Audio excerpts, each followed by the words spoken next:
This took place in the winter of 2005 in rural Iowa. I was 18 years old and attending community college. I've always been an outgoing and talkative person and managed in my youth to make friends quite easily. Carrie and I met when we were seated beside each other in a math class we both were enrolled in. We weren't automatically friends because she was a divorced single mom of 2 small boys and she was in her late 20s. I was a teenager just out of high school, still living with my grandparents. We just didn't have a lot in common on the surface, and she was usually quiet and just did her work. One day, I had a bad case of the hiccups. I don't know how long I had been hiccuping for, but I distinctly remember grumbling and being pretty mad about it because 1, I hate math, and 2, I hate the hiccups. I faintly realized that I was expressing my displeasure with my situation louder than I had thought. When I felt Carrie's eyes on me, I looked up from my desk and said, "Ugh," while hiccuping a bunch of times.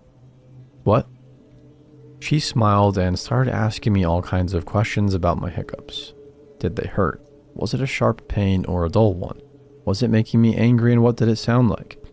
This whole time I'm answering her questions, thinking that she's nuts. When her final question is posed, she says, "Can you hiccup one more time so I can hear it?" I tried, but they were gone. She was a damn genius. I started hanging out with Carrie more and more at school, and then we started going to her house to smoke bowls and cigarettes until I would finally get tired of her screaming kids or tired of watching her surf through her matches on dating sites all over the web. That was the thing about Carrie that I hated. She was a member of almost every dating site available, as long as they were free, and was constantly updating and changing these profiles. Her entire days were consumed with checking out matches or chatting with men on Yahoo Messenger. All of this seems innocent enough, but it didn't end with the internet. It started there. She would decide to meet these men, sometimes having them over to her place or going to their houses. She always slept with these creeps too. And while she occasionally dated the same guy twice or maybe 3 times, she was very clearly not seeking an actual relationship. While I was worried about Carrie's overly sexual behavior and her attitude, I didn't feel like it was my place to say anything. She seemed to understand that what she was doing was indeed risky because one time she asked me to come over to her house because a guy was coming to pick her up and she wasn't sure if he was who he said he was or not. I told her I didn't know what the heck I would do to help. I'm 5 foot nothing and 125 pounds soaking wet. But I went ahead and went over to her house to await the arrival of her newest love interest. Right on time, Mr. Internet shows up and my friend leaves. Fast forward a couple of months, and Carrie found a new guy in a town that I call Louisiana in my head because he claimed to be from the swamp somewhere outside of New Orleans. Louisiana didn't have a vehicle and therefore was unable to visit. I guess the fact that she couldn't go out with him and screw him made this man so much more appealing than the rest. She would literally not shut the heck up about wanting to meet Louisiana. Apparently, he had told her that he lived in the biggest house in his small town, about 2 hours, one way from the town we lived in. He supposedly had a large amount of money in stocks and bonds somewhere in New Orleans in a safety deposit box. He described his home as a big, beautiful 3-story Victorian with 5+ bedrooms and 3 bathrooms. He also spoke in a cute Cajun accent. Louisiana is all she would talk about, and she was driving me crazy. One day, Carrie is all excited because Louisiana has finally saved up enough money to send her for gas, so he's planning a visit. I don't know why, but I didn't really feel right about her trip. But I was very suspicious of this guy. I told Carrie about how I felt, but because I had no actual evidence of his creepiness, it was nothing more than a gut feeling. My gut was not getting in the way of her weekend with Louisiana, that's for sure. Apparently, I was not the only one who felt that this guy may be a creeper, and Carrie's Aunt Becky decided that she would be going with her niece to meet this too-good-to-be-true guy. I should mention that this savior aunt was really only 3 years older than Carrie, so while she was older than both of us, she was only 29 or 30, really, and a very heavy drinker. I look back and have absolutely no idea what the heck possessed me to go with them to meet this man. But for some reason, I decided to tag along with Carrie and Aunt Becky to meet a man that I was almost positive was a creep. I, of course, lied to my nanny and grandpa, telling them that I was staying the weekend just across town at Carrie's house. As I am typing this out, my face is flushed, my hands are shaking, and my heart is beating so fast and hard that I feel like I might pass out. The events of this particular evening are fuzzy and broken. I've never said a word of this to anyone ever. Carrie, Becky, and I never spoke of it, and I moved to Texas just weeks after this happened. I have kept my mouth shut about the entire thing because I know that I was stupid to go with them. The 2-hour drive seemed to go by in absolutely no time at all, and I was very obviously anxious about meeting this dude. Carrie and Becky both seemed unconcerned and passed around a joint and bottle of some alcohol. I hit the joint hoping to calm down a little bit before getting to Louisiana's Victorian mansion. I was immediately alarmed upon the arriving at the mansion in question. Dilapidated old house was a more accurate description. The house had been painted white recently and was 3 stories, so I decided to not judge the house by its street view. Louisiana had promised it was not a problem that Becky and I both decided to tag along and had invited a friend of his own to stop by for a little while later that evening. He had told Carrie earlier that day that since he slept upstairs in the bedroom, we ladies could have the whole second story to ourselves. When I saw the outside condition of the house, I felt another gut-wrenching feeling that something wasn't right. I told my friends that I was too lazy to carry my overnight bag inside and said that I would get it later. They shrugged it off as nothing, and Becky and I exchanged a quick nervous glance before following a very excited Carrie. The front door opened before we even reached the porch, and out stepped a short, doughy white guy with thinning hair. "Howdy there. Y'all ladies must be my ladies' friends." I almost laughed out loud at this man's quite obviously fake Cajun accent, as Carrie had called it. I was born and raised for most of my life in Texas, so I know a southern accent when I hear one, and this was a really bad impression of one. More alarm bells in the pit of my stomach as I get a good look at Carrie seeing her lover boy for the first time. He was obviously aware of her staring, and why? Because he immediately began apologizing for the older pictures he's had to send her. He claimed that the pictures she was receiving from him were of him just from a few years ago. He waved us inside, and even though he had lied about his mansion and his appearance for some damn reason, we all followed. So, there we were inside a strange house with a strange man, and I was positive that we were in trouble. I wasn't sure what the threat was yet, but I felt it, like acid eating away at my insides. Louisiana ushered us into the living room and offered us a drink. He was very insistent that we have something, anything to drink. We all declined, but decided to smoke a bowl and let Carrie and Louisiana talk a little bit. I was listening to every single thing he said, and I kept looking at him even though I never contributed to the conversation between him and my friend. I was listening to him describe his life as a born and raised Southern gentleman, and wondering to myself if he had ever even visited a state below Missouri.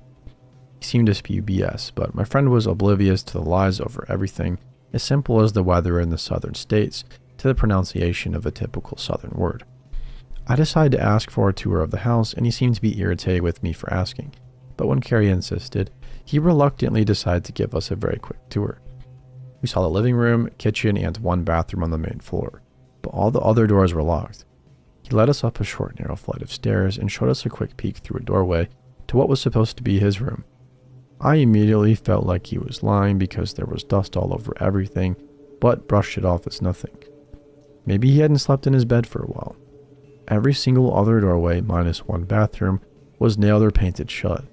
The tour was making me feel even more sick to my stomach, and I really started wanting to leave, but I didn't know how to tell Carrie and Becky without him hearing.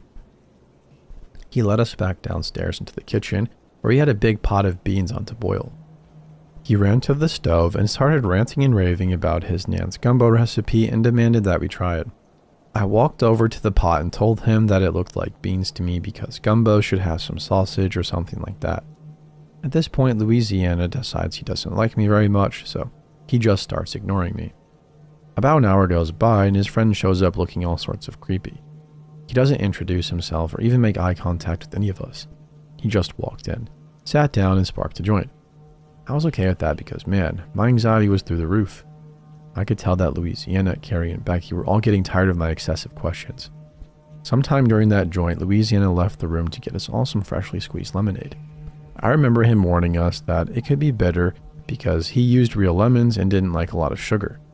Halfway through my drink, I noticed the way he wasn't really engaging in conversation with us ladies anymore. He was watching us. Or watching me, like he was waiting for something.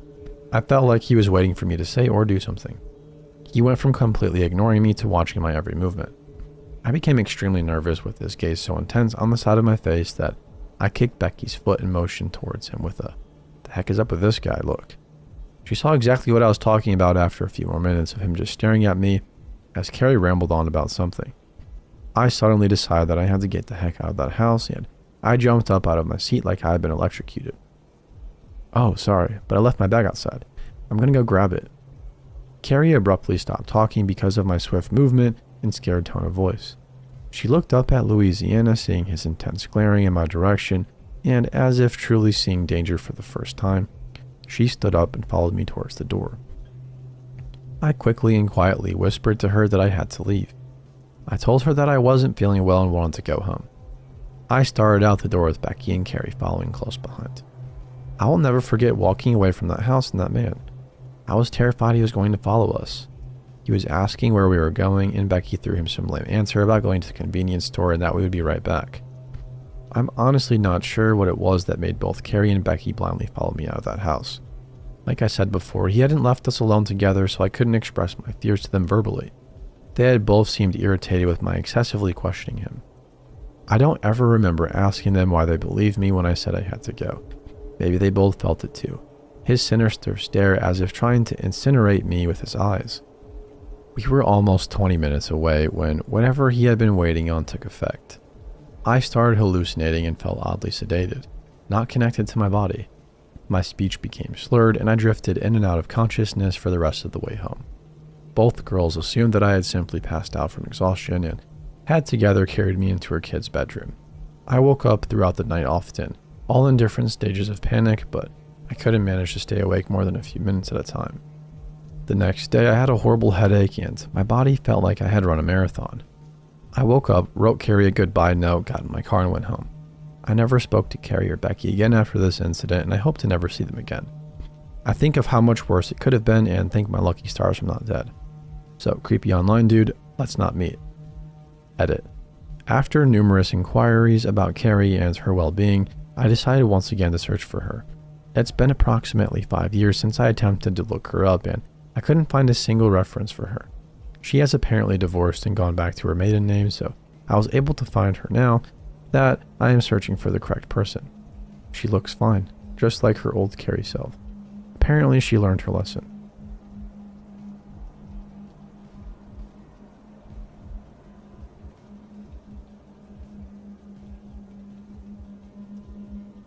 Some years ago, couch surfing was still a new thing, and I, female, early 20s at the time, was a very active user on the platform. I stayed with many hosts as a traveler, but also frequently hosted couch surfers in a little 2-bedroom apartment I shared with an amazing roommate in a small university town. I didn't get too many requests, but all reviews were positive. What's important to notice, couch surfers were sleeping with me in the same room on an inflatable mattress. Of course, I would always vet hosts and guests before accepting or sending requests, trying to filter out weirdos and creeps. My system seemed to work. Fast forward to the last person I ever hosted. I had spent the night in another city with a group of friends. We had gone to a concert, slept at a friend's house, and took a train back home the next morning. We were all visibly hungover, wearing sweatpants and no makeup. In my country, the train ticket is cheapest if you travel in a group of 5, an incentive to not use the car. So, waiting in front of the ticket machine to find more people to share the ticket with was very common. We were 3 broke students and happy to add 2 more people.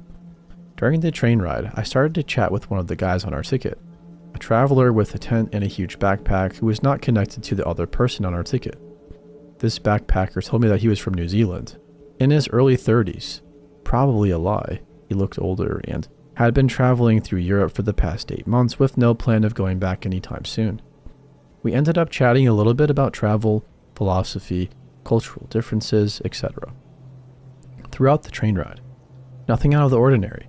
I mentioned that I had a boyfriend, a long-distance relationship, very early on in the conversation. This will be important later. After a while, this guy came up with couch surfing and asked if I was familiar with the concept. Being the proud veteran I was, I started listing all the people I'd ever hosted and all the places I'd ever stayed at. He bluntly asked me if I would be able to host him for a couple of nights because he was interested in my student town. I was a little hesitant at first, but I guess my brain was not functioning properly to tell him no directly. I called my roommate to ask if she would be home and whether she was okay with the guest. She didn't mind, and I told him I would host for this night only because I had stuff for university to finish the next day. Not a lie. The first and easiest chance to avoid this creep was missed. The train arrived, and we went home to drop our stuff off and proceeded with a quick tour through the old town. Bear in mind, I was still hungover and hadn't had time to take a rest. He didn't seem too interested in the city tour and asked me if we could go shopping instead. We ended up at H&M, where he bought a t-shirt and some underwear. He kept asking me for my opinion on color and style before buying. A little strange, but fair enough. Afterwards, he tagged along when I went grocery shopping for dinner, where I also bought 2 bottles of wine. While still out, he asked if he could stay longer, but I declined. Overall, he made me a little bit uncomfortable, but I brushed it off, telling myself that it was only one night and he would be gone by tomorrow. There goes my second chance to give him the boot. At home, he took a shower that lasted well over an hour. When he finally came out of the bathroom that had turned into a steam room, he was wearing his new t-shirt and also the underwear, which I would find out later. In the meantime, I was in the kitchen preparing dinner and my roommate had arrived home. He then lounged in my room, charging his phone and using my computer to look up where he wanted to go next. This was before smartphones were widely used. When I went back to my dorm, I casually asked him for his profile on Couchsurfing, the reason why he was sitting in this very room. He casually replied that he had deleted his account a while ago. What the heck? Why would a person backpacking through Europe delete their account? It didn't make any sense, and in hindsight, I should have kicked him out then and there. No further questions asked. But it was already evening and wrongfully felt like I had to be a good host until the next morning. Big mistake and third chance missed. Dinner was fine overall. We ate and shared a bottle of wine and 3. My roommate, however, couldn't stay with us for longer because she worked in the hospital and had to wake up really early. Helpful for later. The couch surfer creep stayed seated at the table and reminded me that I had bought another bottle of wine, which should be opened now. I politely told him that I was done drinking for the night. Remember the hangover? But if he wanted, I could open the second bottle for him alone. I thought he would decline, but I was wrong, obviously. He proceeded to drink half the second bottle, and once he noticed my liquor collection, he tried to convince me to do shots with him. I gave him the same reply as before, and he went for 2 or 3 shots while I was watching him. The quality of the conversation downspent rapidly, and I said I would stay in the kitchen for a little bit to do the dishes and work for university, and invited him to relax in my room in the meantime. Translation for, leave me alone and go to sleep. I was seriously not in the mood for dishes or work, but figured it would be better than talking to him. This plan didn't work out because he kept bouncing back and forth between the kitchen and the room, trying to strike up a conversation again. I was not very interested though, and eventually he gave up and went to sleep around midnight. Once I heard him snoring, I went to bed as well. All good, you might think. Well, far from it. During the night, I had a weird sensation. It felt like something on my mattress was moving. I later found out that the guy had reached over from his mattress to pull on one corner of my bed sheets in an attempt to wake me up. At night, however, I wasn't aware of this yet, but it kept me drifting in and out of sleep. Around 4 a.m., the couch surfer decided to go to the bathroom. Once he came back, instead of going back to his bed, he stood at the end of mine, staring at me for several minutes while I was wide awake but pretended to be asleep. At this point, I freaked out internally and was cursing myself for my naivety on the train. Eventually, he went back to his bed but immediately started whispering repeatedly. "Are you awake?" I figured I had to answer, pretended to just have been woken up, and asked in an annoyed voice what he wanted. He replied, "Well, I woke up and I have a lot of energy in me, and I want to use it up." Appear romantic. Me. And why are you telling me this? Well, I know you have a boyfriend, but it's really difficult as a guy to travel alone for such a long time. Whose heart wouldn't melt after such a passionate declaration of love? I just told him that wasn't my problem, jumped out of bed and went to the kitchen. No way was I going to stay with him in the same room after he admitted to wanting to use up his energy. He followed me to the kitchen and asked why I was no longer in bed.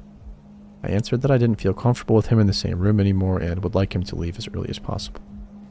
He pointed at the t-shirt and underwear he was wearing and said, "I only bought those for you, you know, and spent $30 for nothing."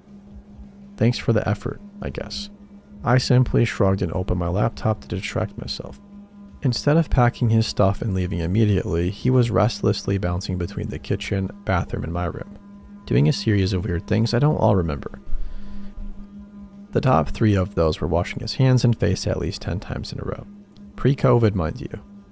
Filling a glass with water, circling it around, and pouring it back into the sink repeatedly with the water running from the tap, and when I asked him what the heck he was doing, coming awfully close to me, looking me into my eyes intensely, saying, Some things from the childhood, they remain, and you can never go back and change them.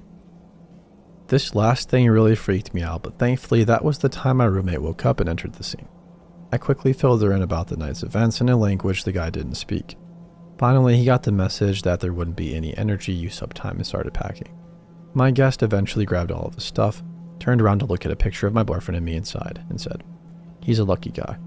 But before finally going out of the door, he asked me for my number. My initial thought was to shout at him what was he thinking, but I figured since he already knew where I lived, this additional information wouldn't make a difference but might make him leave. I reluctantly gave him my number and he immediately tried to ring me.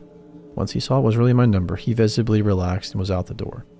The whole ordeal from watching me sleep to leaving lasted around 2 hours. He was completely mental but thankfully not violent. The cherry on the top was when the creep called me a week later. I hadn't saved his number, and after he had said his name, I just asked if he was that crazy couch surfer who woke me up at dawn requesting sex. Told him to never call again and hung up. He sent me a text saying, "You are the crazy one." And this was the last time I heard of him and the last time I hosted a couch surfer in my apartment. Creepy couch surfer dude. Let's not meet again.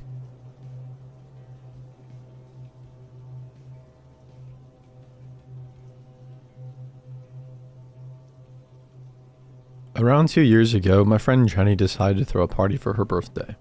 She had not celebrated her birthday in many years and was really excited to do so again.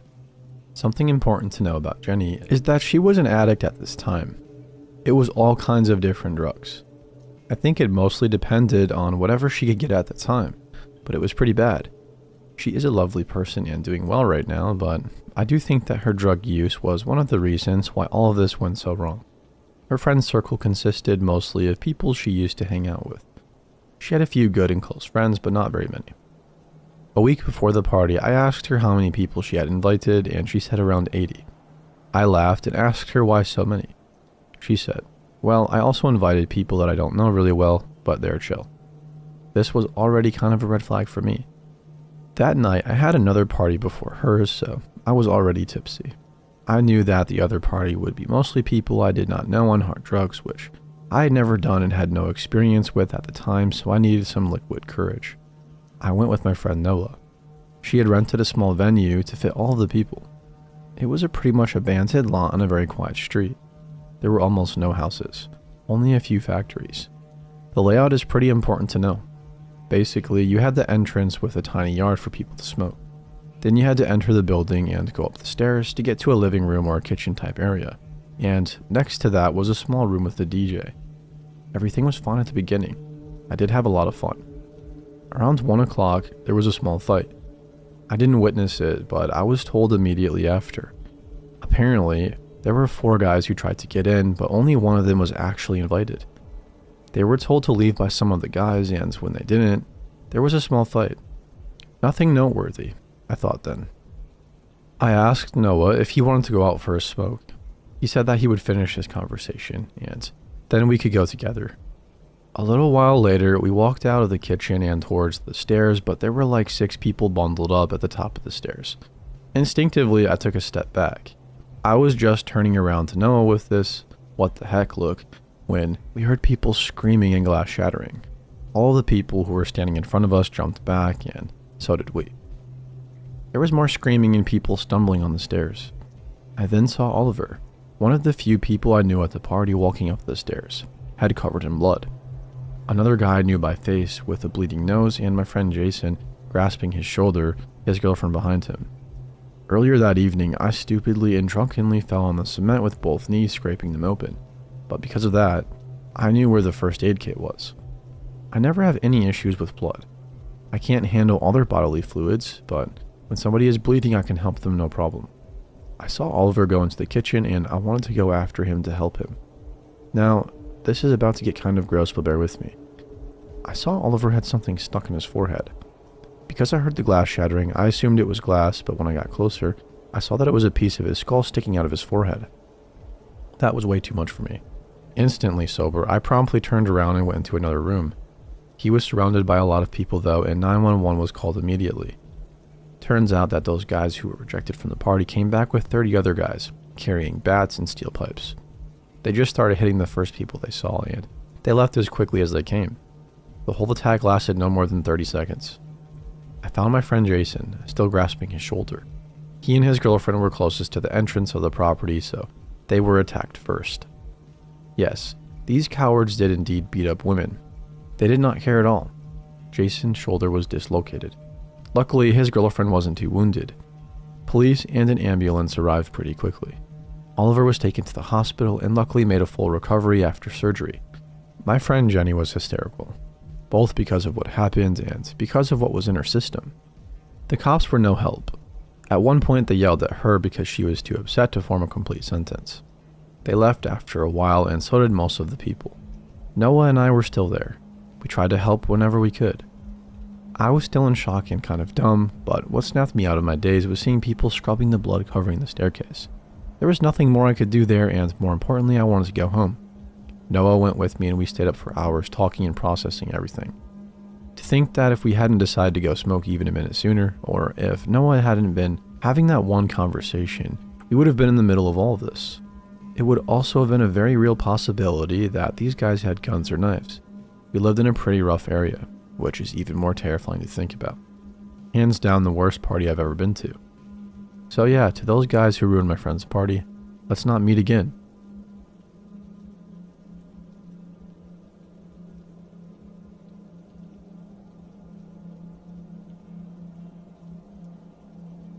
So let me get a couple of things straight.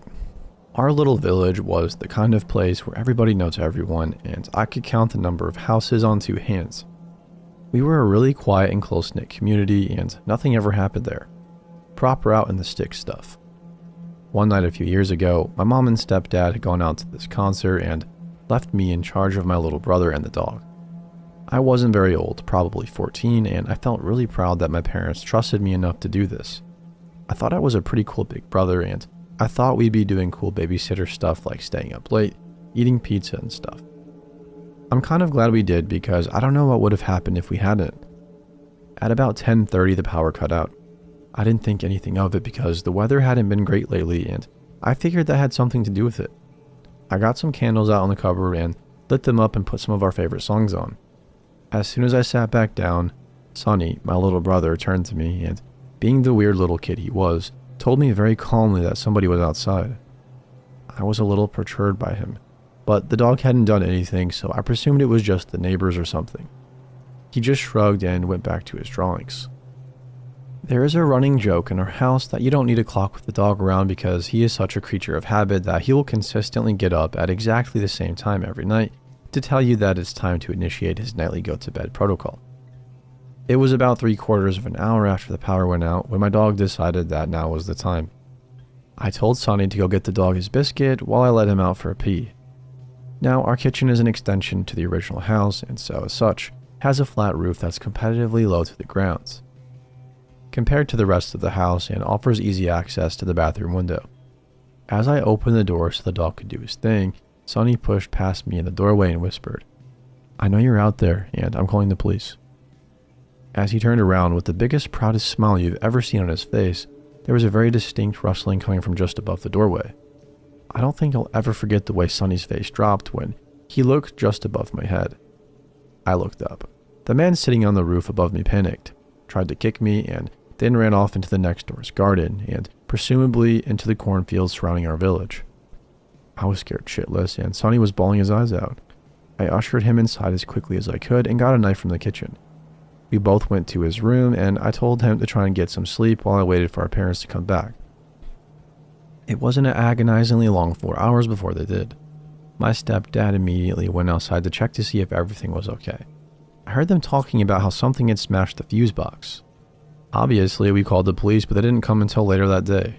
They did a search of the immediate premises and found a makeshift bed in a nearby disused barn, along with pictures of silhouettes of us and the shower through the frosted glass. I think it's pretty safe to say the whole experience definitely shook us up. We moved out as soon as we could, but I still shut curtains whenever I could, and I see shadows underneath every door I see. Sonny keeps quiet about it, but I'm not sure if that's just because his brain has cut it out or what. So yeah, weird kitchen roof stalker. Let's not meet, please.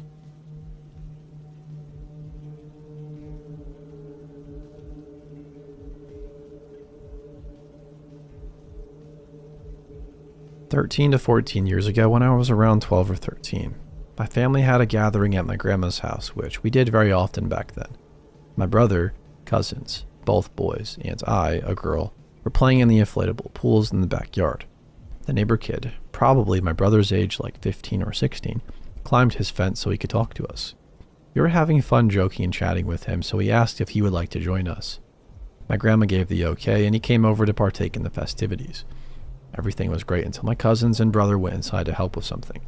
I got nervous when they left, but I'm a socially anxious person who was especially nervous around guys, so I pushed it aside. Suddenly, the cool kid from next door became a jerk. He started hurling insults at me while smiling. I figured he was just playing around, so I did it back. We started splashing each other, but then he got super aggressive, splashing me so much that I kept taking in water. I turned my head away and told him to slow down, still kind of laughing. When he didn't stop, I got serious and told him to knock it off. He stopped. I was clearing my eyes of water when he grabbed the bucket. He filled it with water and put the bucket on my head. I went to take it off, but he shoved me down. I got the bucket off and asked what was wrong with him, and he just grabbed me and shoved my head under the water. I was flailing, searching for his face to scratch or hit, but the angle he was at made it impossible. I got dangerously close to passing out when he was pulled off me. I came up gasping for air, and my brother pulled me behind him and asked the kid what the heck he thought he was doing. This little douche laughed and said we were just playing.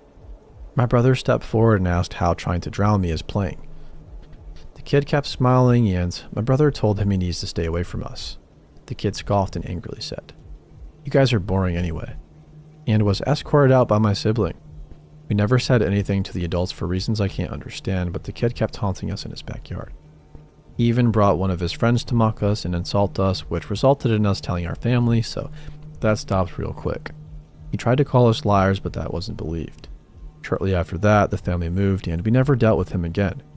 I'm very grateful for my brother, who essentially raised me. He's helped me in more ways than I can count. I don't know where I would be without him.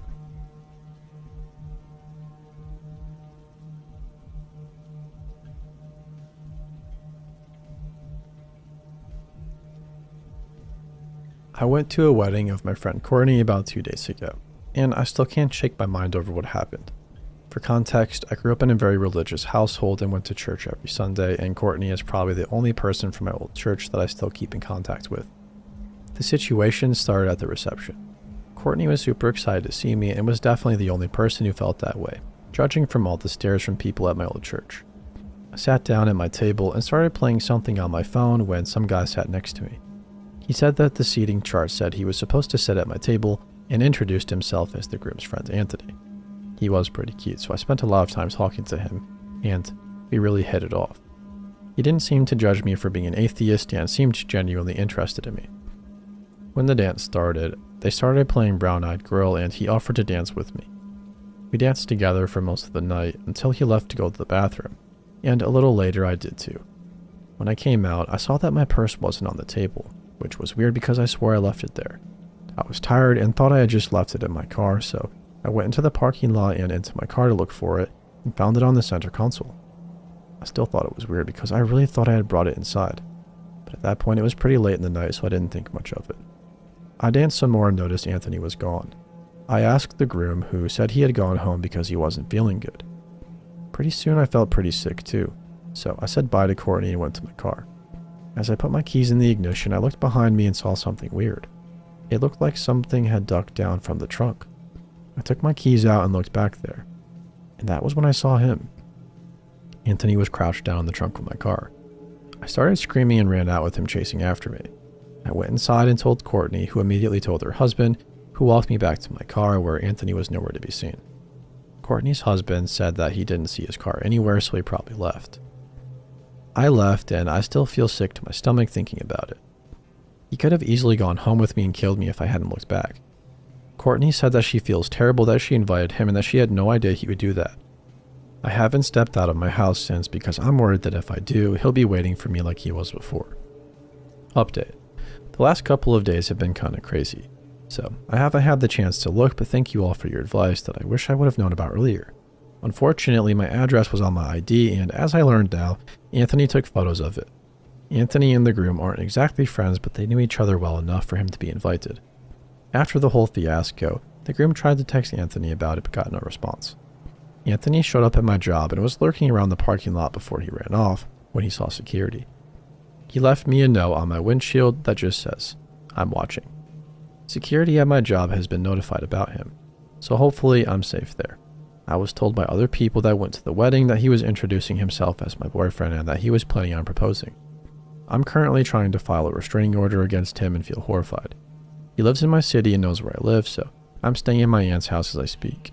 If anything happens, I will update again.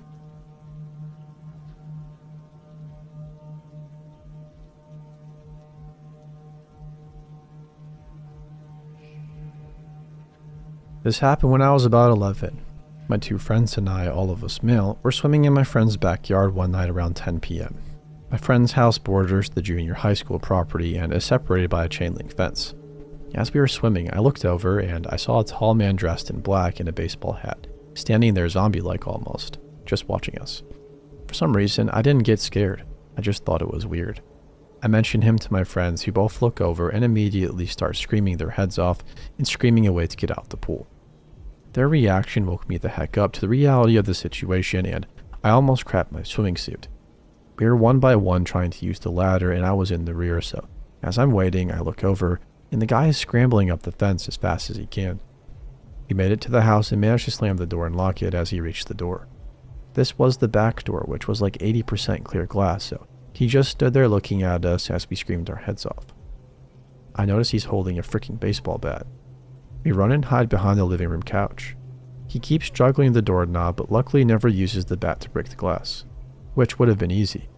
He walks away, and my friend runs and turns the security alarm on and calls his dad, who was off running errands. My friend's dad said he was almost home and to stay inside. Anyways, we turn the TV on and start to calm down when all of a sudden the freaking alarm goes off. I almost crapped my swimming suit for the second time, and our stupid 11-year-old minds decide just standing there screaming was the best option. My friend's dad happened to get home while this was happening. He gives the operator the secret password that everything is good, grabs his gun, and searches the property and doesn't find anyone. We still swam at night after that and never met the crazy dude again. Also, I'm 25 now, so don't ask why we didn't just call the cops or why my friend's dad didn't call the cops. I have no idea why we didn't.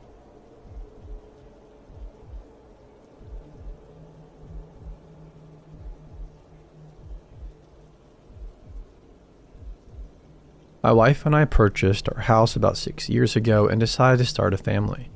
I love our neighborhood and our neighbors, and especially love to go out for long walks at night. Our neighbor is a single mom and has 3 kids. Never really thought much about it, though I would often remark to my wife about how awesome it was that she could afford such a nice house and always seemed to be around. It became apparent one day, though, that something was wrong. We started seeing different things sprinkled around her house. Fake plastic flowers tied to her mailbox, dressed up with ribbons and doll heads. Pretty creepy stuff.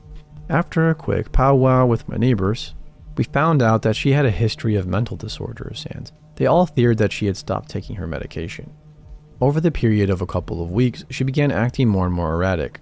She would peel out of her driveway in her car, race up and down the street, wander around, and come up to various neighbors and give them random presents. A rock, shiny stone, a plastic toy, etc. One evening, I go out on one of my regular walks and I can instantly tell that something is up. Her car is parked sideways on her driveway. Every exterior and interior light was on in and around her house, and she was pacing back and forth in her yard.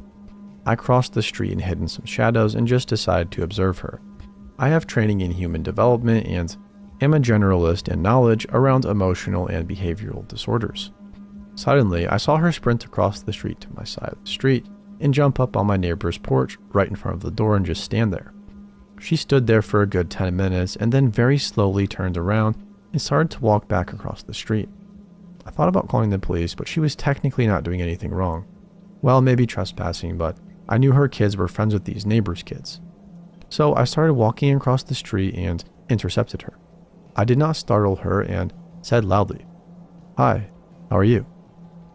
Now, I don't have any direct experience working with people during breakdowns, and after seeing her eyes and behavior, I have no desire ever to. She immediately was friendly and said hi and asked about my pregnant wife, and that was when I noticed that she had 2 open lock knives in each hand. Now, I was creeped out, but still did not feel like I was in danger. I continued talking and she suddenly said, "I really need your help. I can't get my DVD player to work. Can you fix it for me?" My curiosity was out of control at this point, and I am so much larger than her. Not that it means anything. I guess when a person is out of their mind, but I figured if I was cautious, it would be okay. I entered her house and literally walked up into a nightmare. The place was trashed. There were garbage bags and dirt on the floor. All of her possessions were stacked up in various areas of the living room and kitchen. There were broken light fixtures, and the kitchen sink was filled with dishes and rotting food. Suddenly, she went full on with manic behavior, started explaining how the different piles were different cities, and then became completely nonsensical in her speech. She was using English words but completely out of context. Example: painting, dish, box, pool, barbell. And then would look at me for a reaction. Honestly, I should not have been there, but I had just finished up 2 years of studying human development, including schizophrenia, which is definitely what she was. It was just so utterly fascinating to me, and even though she still had the knives, I never felt threatened by her. In fact, the opposite. She was so glad to have company. I started to quickly scan her house looking for weapons, drugs, or anything else that she could harm someone with. She led me upstairs, which was completely trashed as well. She was using small potted plants with the plants half dead in them as ashtrays. Her clothes were everywhere. I went into her master bedroom and honestly did try to set up the DVD player while she randomly walked around the house talking. Even though the TV was like mine, I could just not get the TV to recognize the DVD player for some reason, and I was starting to get a bit nervous. During this time, I noticed that she had set the knives down, and I quickly folded them up and pocketed them. I apologized to her that I couldn't get the DVD player to work, and then asked her if she thought it was time for her to take her medicine. She assured me that she already had and asked me if I had a joint. I told her no. I scanned the upstairs and saw no more knives or weapons, and it was sad. You could tell that her kids had left in a hurry. Their rooms were trashed, and they had left their Nintendo DSs behind. Not seeing any more weapons, I went back downstairs to double check the kitchen, but she was watching me now, and I didn't want to be obvious. I apologized for not being able to help her, but thought it was time we both went to bed and that she might want to stay inside now. She agreed with me. I left, and when finally outside, realized that I had just walked into her madness, and even I felt a little strange afterwards. It had just been too bizarre. The next day was Mother's Day. I found out later that her husband's parents had taken her kids away for a week before that due to her erratic behavior. With Mother's Day approaching, she just lost it even more. Eventually, she went away and came back about a month later and was back to her normal self. Friendly but subdued. I still live down the street from her and say hi to her, but it is the saddest thing to see. You can tell she is on her medication and regulated, but she has no emotion and no personality. She lost her husband and her children to her disease, but the big unknown is where she gets her money. The leading theory is very wealthy parents. She used to be a corporate buyer for a large corporation, buying large lots of goods all over the country, which I believe is tied into the various cities she formed in her house with her things. She had another episode about a year ago, and I found out that I am now her reach out person during them. I was working in my yard, and she came up to me raving mad that they would not put a stop sign on my street, which I actually agree with her about, and started swearing and ranting, and then gave me a glass stone that she told me would protect me and my beautiful family. She is back to being fine now, but I know what signs to look for around her house. I still have the glass stone and keep it on a ledge I can see when I walk down the stairs of my house. To me, it serves as a reminder of how truly lucky I am with what I have and how bad life can be for those afflicted with mental illness. Update. Her teenage son was just killed while out skateboarding at night. She is off her medication right now. As if the tragedy could not get any worse, she came over to see me and broke down crying in my arms. This is such a tragedy. I'm glad I can at least be there for her.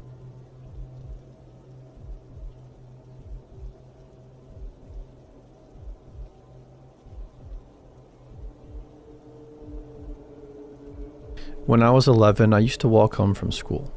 It was my first year doing that. To get to my front door, you had to go up a set of stairs, and before that, there was a small gate. I lived, well, at that time, at the end of a long driveway. I'm French, by the way. That day, I opened and closed the gate like usual and went up the stairs like usual and had just taken out my key to unlock the door when suddenly an old lady appeared, pressed up the gate behind me. To this day, I don't know if she had followed me or if she had been hiding somewhere near my house and came out and saw me. I hadn't noticed anyone behind me while I was walking, but I wasn't paying that much attention either. And there's only my house at the end of the driveway. she couldn't have come from somewhere further down. She asked me if she could go pick apples in my garden. It might sound harmless, but the way she appeared made me immediately suspicious. I honestly admire my 11-year-old self because I told her I would go ask my dad and come back to tell her. The thing is, nobody was home. I opened the door and locked it behind me. Very quickly, I saw the front door handle move. She was trying to open my door, probably thinking I hadn't locked it. The time between me entering the house and her trying the door was so short that it means that she didn't even wait a second behind the gate. The moment I went inside, she came up, opened the gate, and climbed up the stairs. And honestly, trying to open someone's door instead of waiting for them to come back is already extremely suspicious. That's when all my instincts were confirmed. I panicked and went to hide in the basement. As I was going down, I had heard knocking on the door. I was shaking. Sure, she was just an old lady, but who's to say she wasn't armed, or even that she wasn't really that old? What if that was her disguise? I hid inside a couch in the basement with the lights off. After a while, I came back upstairs. I hadn't heard any glass breaking or the door being forced open, and my key was still in the lock, so she couldn't have used a duplicate. I looked out the window and saw her. She was standing at a distance, watching the house. She didn't see me. Eventually, she turned around and left. I was scared to come home alone for about 2 months after that. My parents never really understood what happened and always downplayed it. I sometimes wonder if they were just uncomfortable with the idea. To this day, I don't know what the heck was even that.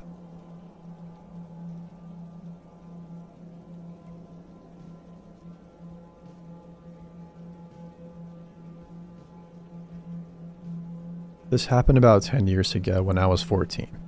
I am German. My mother's family emigrated to Bolivia when she was little. She feels Bolivian, and a lot of my family is now part Bolivian. And a lot still lives there. My mother came to Germany after 30 years of living in Bolivia, and I was born there. My uncle, who lives in Germany as well, got married to a Bolivian woman. I'll call her Yolanda, and I always liked her. One day, a guy from Bolivia added me on Facebook. Turns out it's Yolanda's brother. Technically, he's family, so I accepted his request. He started chatting with me on Facebook, all in very broken English since I can't speak Spanish. Pretty soon, the conversation started to shift from family stuff to him being flirty. And I mean really flirty. He was in his mid-20s then and I was 14. I told him I didn't want him to be so flirty with me and he said sorry and that was it. For a day. He then literally spammed me with messages about how I was the most beautiful girl in the world and how he would marry me if he could. I ignored him. A few weeks later, he told me he would book a flight to see his sister and that he would visit me and that we'd get married. I told Yolanda and Uncle, and they both told me he was just a fascinated guy by German girls and to not take him seriously. As weeks go by, he's telling me how he'll be out there soon and to expect him. I finally told him that I'm a lesbian. Bolivians tend to be a tad more homophobic. I'm not. I just wanted my peace. He was obviously disappointed and didn't contact me for a while. He never came to Germany. When he finally chatted me up again with the same old stuff, I blocked him. I told my whole family about this guy. The only people who told me I wasn't overreacting were my brothers and my mom. Everybody else blamed me for hurting that poor guy. A year went by and my aunt had gotten Facebook. Now he was harassing me from her account, telling me he would always love me and come and marry me. I had to block like 4 other people from my family since he used their accounts. To this day, I keep getting friend requests from his accounts or family members. So creepy distant relative, let's not ever meet. Edit. To clarify, I don't think all Bolivian people are this way. My aunt's family is just kind of weird. I never meant to be hurtful to Bolivians.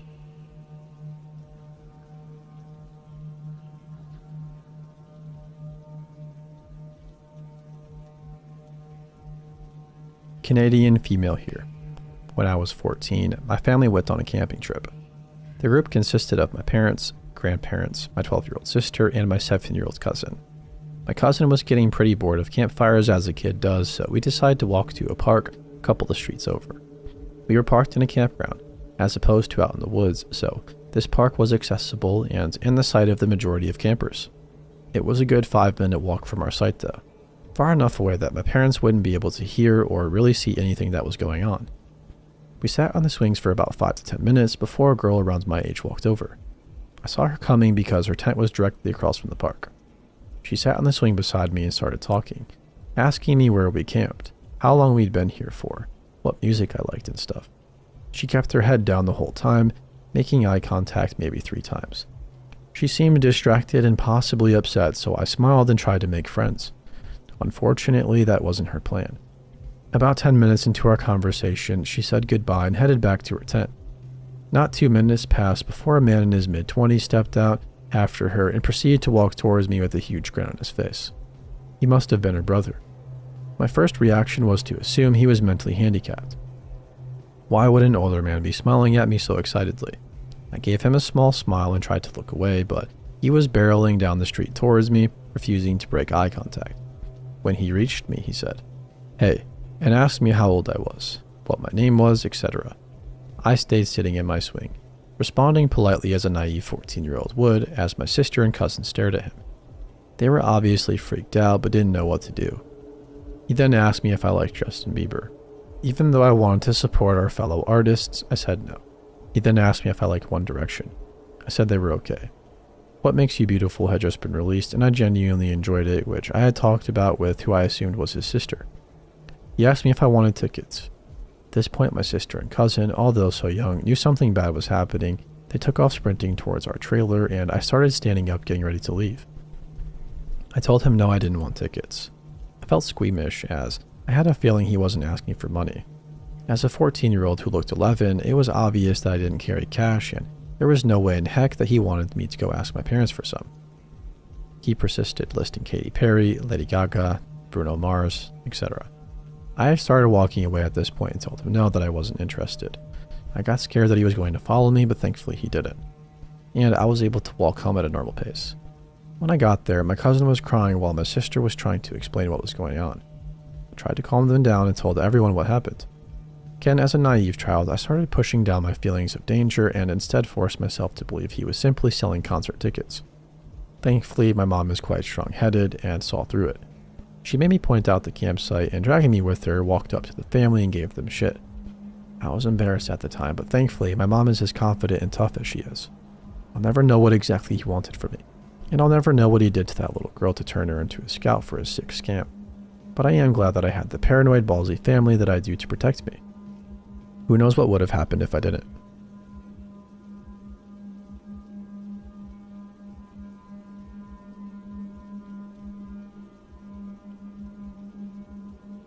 I've tried to write this story for over a year now. Maybe I'll finally hit post this time. 22 years ago, I was 11 years old. Growing up, I was always taught to always respect adults, especially when in somebody else's home. I was the youngest of 3. My dad traveled frequently on business, and my mom was usually busy working or driving the older 2 siblings to whatever they had going on. This meant that I spent a lot of time in other people's homes. I was always very friendly and polite and enjoyed speaking to adults. I was also an extremely nervous kid and tried my best to hide it. My mom was very emotionally abusive to me, and I believed her when she blamed my being a horrible child for her abusive actions. Therefore, I was constantly in fear that somebody would just find out how truly awful I was.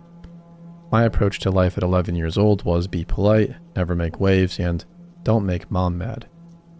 It was the week of 4th of July, and a girl I went to school with, Leah, invited me and another girl, Carla, over to swim in her pool and spend the night. I'd known both girls for about 5 or 6 years, but had only recently become better friends. My mom dropped me off and gave me the usual, have fun and don't embarrass me. I remember having so much fun the whole day.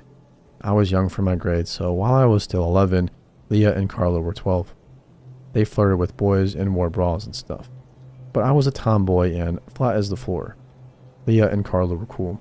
We had the best time together. At night, we did girly things like talk about boys and play with makeup.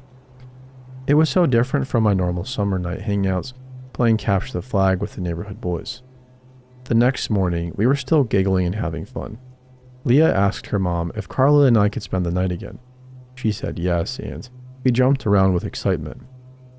It was the 4th of July, and Leah's dad was coming back from wherever he had been the night before with fireworks. A bit later, Leah's dad pulled into the driveway. I'd never met him before. He stepped out of the car wearing cut-off jean shorts and no shirt, smoking a cigarette. His hair was straggly and greasy. Leah said, "Hey, Dad," and he replied, "Who is this?" looking at me. I introduced myself and he walked inside. Leah's mom told us to pick things up around the house because they were having some people over. We did as she asked. I remember noticing a shift in the overall vibe in the house though. This was something I was familiar with, as my mom could change the feeling in our house from warm and happy to ice cold and spiteful, in a blink of an eye. Typically, there was some sort of yelling that accompanied the shift in my house, though. It was different at Leah's, as everyone appeared to be going on as usual. A couple hours later, we went outside with Leah's dad. He had an enormous slingshot thing that he made in the garage. He asked me if I wanted to see what it did. Sure, I said. He put a potato in it and launched the thing into a field across the street. He asked if I wanted to try it. Really? Yeah. I would never be allowed to do this at home, so of course I took him up on it. Leah and Carla wanted to try it too. He gave a quick sure and walked away to grab another beer. Once they were finished, he asked if I'd like him to show me some cool tricks that he could do with the slingshot. He addressed me directly by name. He did not ask Leah or Carla. This felt weird, but I smiled and wanted to keep being polite since he was an adult and I was in his home. Friends of Leah's parents started to trickle in. Leah, Carla, and I went back and forth between playing in the pool and the garage. Every time he went back into the garage, Leah's dad would ask me lots of questions and comment on how cool I was. He asked me if I had a boyfriend yet and if I too had started wearing a bra like Leah. Leah just kind of laughed and said something like, "Stop talking about my bra. Jeez." I smiled and tried to hide how uncomfortable I actually felt. A few minutes later, a man arrived with his daughter. This dude was Leah's dad's best friend. And Leah's dad began calling my name, motioning me to come over. "Dude, this is Leah's friend. She is really cool and she loves our slingshot." Leah's dad and that dude built it together. He said, "Oh yeah? Hi, Leah's friend." "Hi, nice to meet you," I said. As the night continued, it felt like every time Leah, Carla, and I were near Leah's dad and that dude, they had something to ask me or tell me. Leah and Carla didn't seem to think that was weird or even notice, really. It was now dark. The fireworks were done and I was really getting tired of having to engage in conversation with Leah's dad and that dude. They smelled like cigarettes and they put their arms around my shoulders a couple of times. I didn't like them touching me, but I never said anything. I acted like everything was fine and just laughed it off. I suggested that we go back to Leah's room to play this game that we had played a few times over the last couple of days. Finally, we were away from them. Then Leah's dad and that dude came into Leah's room and said we should come outside to the bonfire for s'mores. They also had another brilliant idea for us, that we should sleep in the camper tonight. Leah's family had a camper at the very end of the backyard, right next to the bonfire. Leah and Carla loved the idea, but it made me feel sick. I didn't want to spoil any fun, and I didn't want to offend Leah's dad or dude. They were adults, and I was still in Leah's dad's house, so I had to be nice, but all I wanted to do was run away from both of them. We were walking out to the backyard carrying blankets and pillows. Dude walked up to us and said his daughter wanted to join us in the camper tonight. Dude's daughter was only a year or so younger than me, which was 10, but she was smaller and acted much younger. She was timid and very quiet. When she did speak, it was almost babyish. Leah's dad and dude were getting more drunk by the minute, and after we finished getting set up in the camper, dude's daughter asked me to take her back to the house to go to the bathroom. I just met her a few hours before, but she seemed to sort of cling to me. When we were walking back to the house, about half a football field from the camper, dude's daughter grabbed my hands while we were walking. She asked if she could sleep next to me in the camper. Sure, I said. On the way back from the bathroom, dude's daughter took my hand again and held it tightly the entire way back as she sucked her thumb. She clung to me and asked me again if I was going to sleep next to her. This made me even more nervous. I just wanted to run away. We all got situated in the camper, and Leah, Carla, and dude's daughter were asleep pretty quickly. Leah's dad and dude were joined by another guy whose voice I didn't recognize. All three were right outside the camper sitting by the bonfire. They were very drunk and loud. Something was wrong about this situation, and I was hoping that I'd make it through the night. Suddenly they were quiet. I felt the camper moving. The door was opening. It was Leah's dad. He whispered, "Leah's friend," using my real name. "Hey, Leah's friend." My back was turned toward him and I pretended to be asleep. Didn't move and didn't answer. I just waited. After a few minutes, he went back outside. I heard him say, "She's asleep." Dude told him to just wake her up and tell her that we have something to show her. A few minutes later, Leah's dad returned again and started whispering my name. When he went back outside, Leah's dad told him I wasn't waking up. The third guy told him to just shake me. Thankfully, I positioned myself furthest from the door on an upper bunker with dude's daughter next to me. Leah and Carla happily took the bottom beds, which blocked any way of reaching me or dude's daughter. Leah's dad and dude came into the camper a few more times after that, but didn't say anything. They eventually passed out around the fire. I thought that night would never end, but eventually it did. When we finally got out of the camper, we went back to the house and I called my mom to pick me up. It was like nothing ever happened. I literally felt crazy the next day. I was surrounded by people, yet nobody noticed. I questioned myself and the entire experience for years. What if I was just being paranoid? What if I had interpreted the whole night completely wrong? Leah and I quickly drifted apart. I never went back to her house and I never told anyone what happened that night. Over 10 years later, during a visit to my parents, my mom was going on about all the gossip that she'd heard recently. I was half listening when she mentioned, "That girl Leah from grade school, do you remember her?" Her father had been in the local paper a few months earlier. He had been arrested and charged with sexual molestation. Apparently, there had been other claims a couple of years prior to his arrest, but nothing came of those. I had no interest in knowing anything more about him or the outcome. I knew in my heart what he and his friends had in mind that night, but I worried about offending someone or how it would look if I had asked to leave. I didn't want Leah to be hurt or embarrassed, so I pretended to be oblivious to her dad's blatantly disgusting behavior. I still hate it when somebody tries to put their arm on top of my shoulder. After reading some of the comments, I've decided to add a part I originally chose to leave out. When I was 3 or 4, my parents went on vacation out of the country. My siblings and I were left with a family my mom knew through a friend. While my siblings were at school during the day, I stayed back. The dad was just like Leah's dad, and I was not able to escape him, and things did not end the way they did in the camper. When I was at Leah's, I knew something was wrong because I felt the same way I had back when I was 3.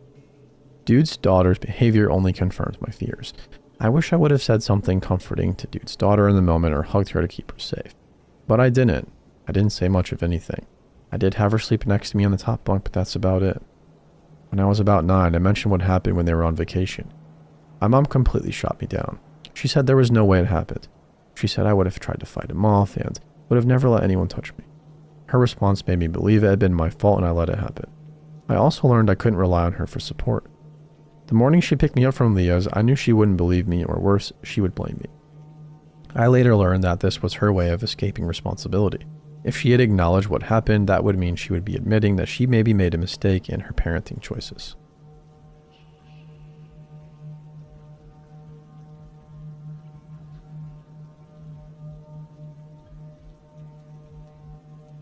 I'm from Finland, and this happened to me 16 years ago when I was a 7-year-old boy. It was a hot summer weekend, and I was at a jazz festival on the other side of the country with my parents and family friends. The festival was mostly peaceful, with lots of all kinds of people, but mostly older folks enjoying the music, food stalls, and sunshine. There were security guards patrolling the area, and overall it felt really safe. I don't know anything about jazz at that age, but I was mostly hanging with the other family's kid, who was close to my age. I remember the grilled food and the ridiculous amount of soda because of the heat. Some people were a little bit drunk, but my dad and the other father just had a couple of beers and kept things pretty chill. My mom was pregnant at the time with my little sister, so this definitely wasn't some crazy party for our group. It was getting late and one of the final bands was playing. I had to use the bathroom, so I went with the other dad and his son to the toilets. After I finished, I stepped aside to wait for them just a few meters from the toilet. That's when he appeared. An older man, maybe around 60, walked up to me. He looked very filthy, smelled horrible, and had stained and torn clothes. His face was bright red from sunburn. His nose looked rotten and he had no teeth. He looked scary. Something about him made me feel uncomfortable, but as a kid I was polite and didn't want to be rude, even though I definitely should have walked away. He started talking to me. I don't remember what he said at first, but then he offered me some candy and coins. Then he told me I should come with him. I froze. It felt very strange because nothing like that had ever happened to me before, and I didn't understand what he meant by it. I said something like, "I don't want to go. I need to go to my parents." He repeated himself, more aggressively this time. He had a very creepy look on his face, too. I was looking at the toilets and hoping that my company would come out soon. That's when he suddenly grabbed my arm and began pulling me toward him. He was very aggressive, and I began to scream and cry very loud. 2 random men happened to be nearby, and they saw and probably understood the situation. They rushed over and confronted that man, tackled him to the ground even, and almost immediately after that, our family's friend's dad and his son came to the scene. The dad was also helping the other men to keep him down while he was struggling and yelling on the ground.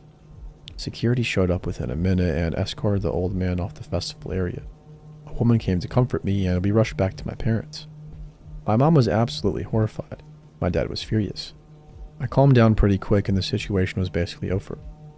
Oddly enough, the police never came. I don't know if anyone filed an official report about that. The old man was already taken away, so that was that. I was too young to understand the full weight of what almost happened. I wasn't traumatized by it, at least not in the way that stuck with me emotionally. But I've always avoided drunk or sketchy looking people ever since. Now that I'm older, I sometimes think about how that scenario could have turned out really bad. And if I ever have my own kids, you can bet I'll be very clear with them. Never talk to strangers ever.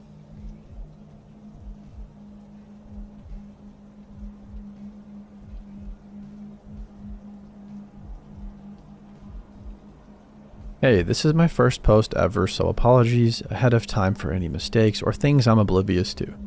This story is about my brief friendship with the guy that damn near stalked me, and I'm sharing it for some closure, I think. I started my freshman year of college at a university in my hometown that's pretty nice. I'm not going to share too much about it, but it has a smaller amount of students, but enough that you don't really run into people often.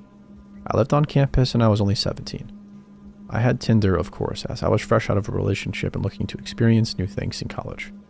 I matched with this one boy named Asher, who seems nice enough. I'm pretty socially awkward, but I never really minded because I have anxiety issues myself and I'm really sympathetic to it. Because of that, I ignored a lot of warning signs I shouldn't have. We texted for a while and he seemed really nice and caring. He wanted to know a lot about me, which I wasn't too keen on sharing, but I told him the basics and we texted kind of regularly. He lived on campus as well and invited me to hang out. At that time, things didn't seem too sketchy, so I was completely down. When I first met him, that's when things started to get uncomfortable. We hung out in his dorm, which was pretty standard overall. I got cozy with him on his couch. I'd say almost cuddling, but not quite. Still really standard. When we started talking more, I realized how uncomfortable things really were. He kept making comments that just put me off, but I tried to ignore them. Things like, I've never cuddled with anyone before. Sorry if I'm doing it wrong. So many comments about how he already liked me a lot and wanted to stay with me forever. Weird word choice, but whatever, he's just trying to be nice. I'll let him down easy. I ended that hangout pretty quickly for some fake excuse and went right back to my room. He kept texting me and professing how much he was into me, and I told him, sorry, but I'm not looking for any kind of relationship, so I do not want to keep things romantic. A bad lie, but I'm very non-confrontational and didn't want to be mean. That's when things started to get even worse. He sent me this long paragraph saying how it was okay I didn't want a relationship now and that he would wait for me and save his virginity for me. We had never even talked about anything sexual. I had never even really told him I liked him or even flirted back. I just never properly turned him down. It was one of the creepiest messages I've ever received. Unfortunately, that was just the start of all the weird things to come. He wouldn't leave me alone even though I started to try to de-escalate things and I kept running into him all over campus. I wasn't sure how he suddenly was nearby when my classes ended, and I wasn't sure why suddenly we'd both be in the dining hall at the same times, even though I hadn't changed my regular routine, but I just tried to brush it off. Definitely a mistake. I ended up turning him down completely because I was getting creeped out and couldn't figure out how he wasn't understanding that I didn't want anything romantic or sexual with him. He started guilt tripping me, telling me how he was upset and nobody was ever going to love him. I've been in a manipulative relationship in the past, and I recognized that behavior right away and shut it down. I told him I couldn't be friends with him, and in my head that was that. He didn't reply for a while, but when he did, it took an even worse turn. I was luckily out of town at the time for a concert, so that made me feel a lot better. He went off, sent me paragraphs after paragraphs about how horrible of a person I was and how I was a slut and I needed to be put in my place, etc. Regular r/nice guy things. I could handle this though. I just ignored it. Then once the regret set in, he made it his mission to win my love however possible. He apologized profusely, told me how he couldn't be all alone, I was his only friend, and how much he loved me. Whatever. Terrible, but I didn't care about that. Then I guess to prove his dedication, he did the creepiest thing yet. First, he told me he was outside of my room. We did not live in the same dorm building, and you can't get into the building unless you live there. I don't know who let him in. I wasn't there, my roommate was out, so that was okay. I texted back at that point and told him to leave and how wrong and creepy that was, and he pulled out his last resort. He sent me screenshots of my contact in his phone. On Apple devices, you can fill in tons of information and have a note section. Everything was entirely full. He knew my home address, my room number on campus, my parents' and brothers' names, my pets' names, and my schedule. It was very terrifying because I'm a fairly private person. My Instagram is my only social media and I do not share that much on it. I don't think I'll ever find out how he discovered all of that about me. I blocked him on everything right away and reported him to the school. The school did nothing at all. And I still see him on campus. And he even tries to approach me when he sees me. I always duck and run and it's worked so far. To the terrifying Tinder match who still may be following me around to this day, let's not meet. Edit. Hey guys, thank you for all of your advice and kind words. I definitely think I'm going to take further action for my own safety, and if anything else happens with it, I'll update everyone.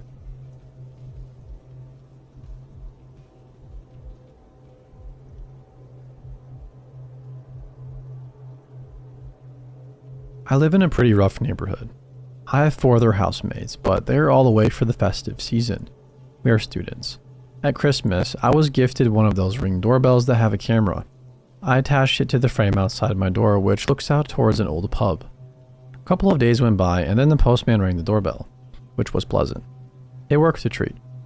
However, a couple of days later, on my way back from work, I noticed that the Ring bell had been stolen. I hadn't even thought about this. Of course it had been stolen. I was annoyed but wasn't surprised. This is where it gets creepy though. Last night the doorbell rang through to my phone. It was very late and I was still alone in the house. The screen was dark, but it was just an image of the house. The person that stole it was sitting outside, filling my house with my own Ring doorbell. I was shaken. The area is rough and I have been assaulted and robbed once before. The image quickly turned black as if the culprit had placed the doorbell back in their pocket. I peered out of the curtain at around where I thought the person had been filming the house from, but nobody was there. Edit. Well, that's the first of my housemates to return back for the upcoming semester. After seeing how shaken I was about the whole thing, they admitted that it was indeed a prank played by another one of my flatmates. Thanks for all the supportive comments. I will need to think of a way to get them back, and when I reattach this doorbell, I'm going to make sure it's stuck for good.